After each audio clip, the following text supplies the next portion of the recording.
Welcome to Yadnya Investment Academy. Most of us are fairly aware about the deductions available under the Section 80C. In this video, we are going to talk about sections other than 80C available for tax deductions.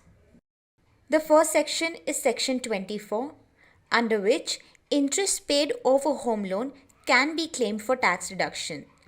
In case of a self-occupied house, the limit is 2 lakh rupees, and in case the house is given on rent, there is no limit on the amount you can claim under this section. We have a detailed video for tax deductions available under the section 24. If you need more details, please watch that video. The next section is section 80cc D1B.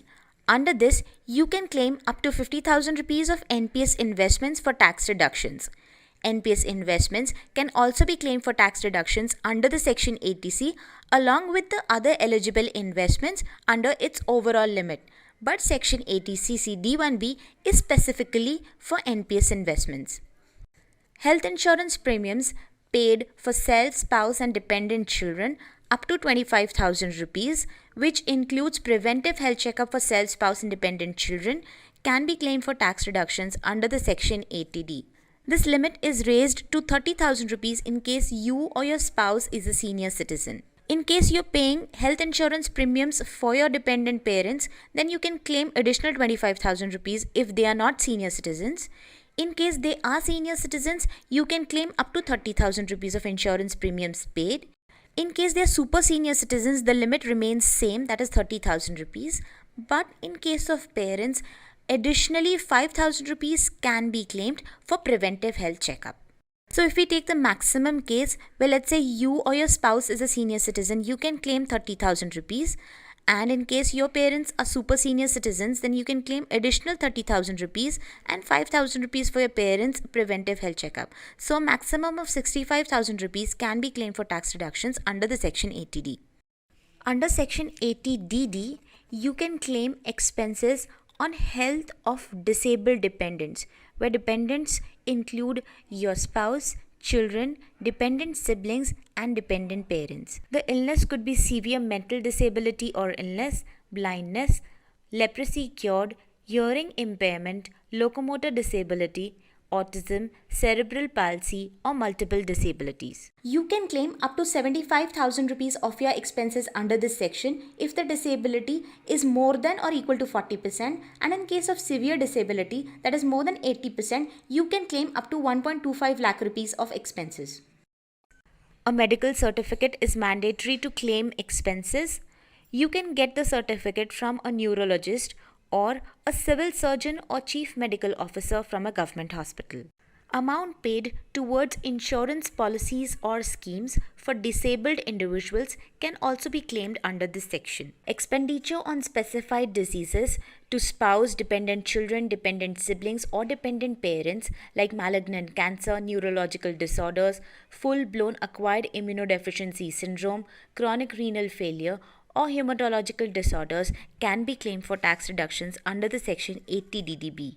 You can claim up to 40,000 rupees of expenses under this section, but this limit is increased to 60,000 rupees if the patient is a senior citizen, and in case the patient is a super senior citizen, that is 80 years plus, this limit is increased to 80,000 rupees. A certificate from a specialist whose degree is identified by Medical Council of India is required to claim the tax reduction.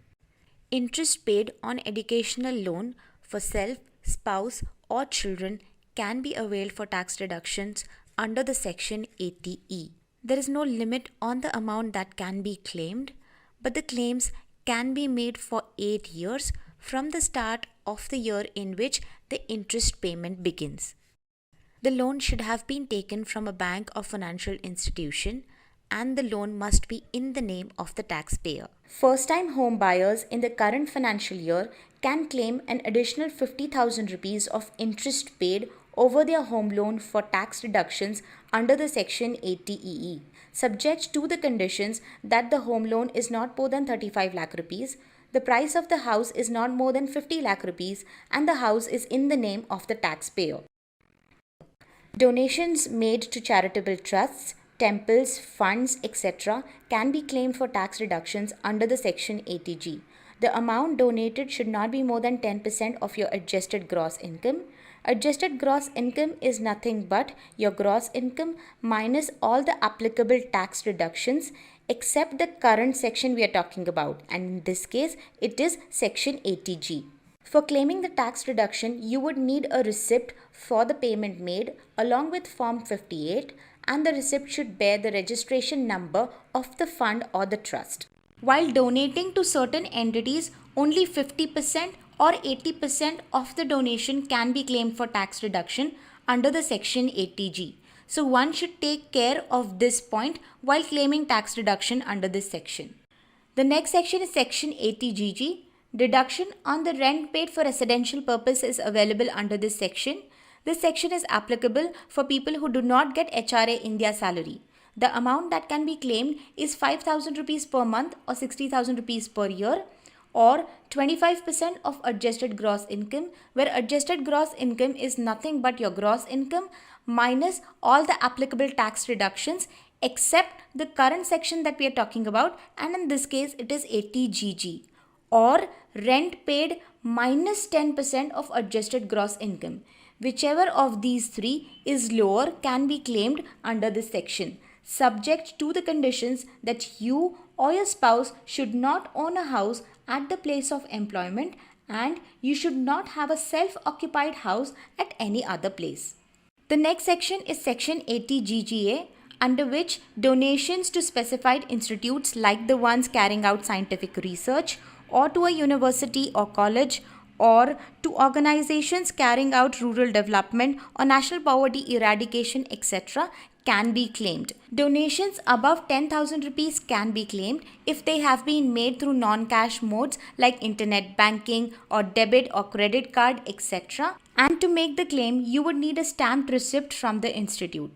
This section cannot be availed by business people and professionals. Donations made to political parties with no upper limit can be claimed for tax reductions under the section 80GGC. This section is only available to non-corporate taxpayers. Interest earned on savings account up to 10,000 rupees can be claimed for tax reductions under the section 80TTA. Tax deductions under section 80U can be claimed if the taxpayer is disabled. Up to 75,000 rupees can be claimed if the disability is more than or equal to 40%, and up to 1.25 lakh rupees can be claimed in case of severe disability that is more than or equal to 80%. The disability could be blindness, low vision, leprosy cured, hearing impairment, locomotor disability, mental retardation, or mental illness. No proof is to be submitted while claiming this section, but you should keep a certificate ready from a medical authority if required. Section 87A is for people who fall in the 10% tax bracket.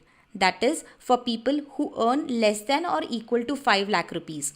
For such people, after availing all the tax deductions, if the tax payable is 5,000 rupees or less, they don't have to pay any tax as per section 87A. Friends, in this video we have tried to cover most of the common sections other than 80C, which obviously are specific to each individual. Hope the video has been useful. Thanks for watching this one. Watch this space for more such topics. Until then, happy investing.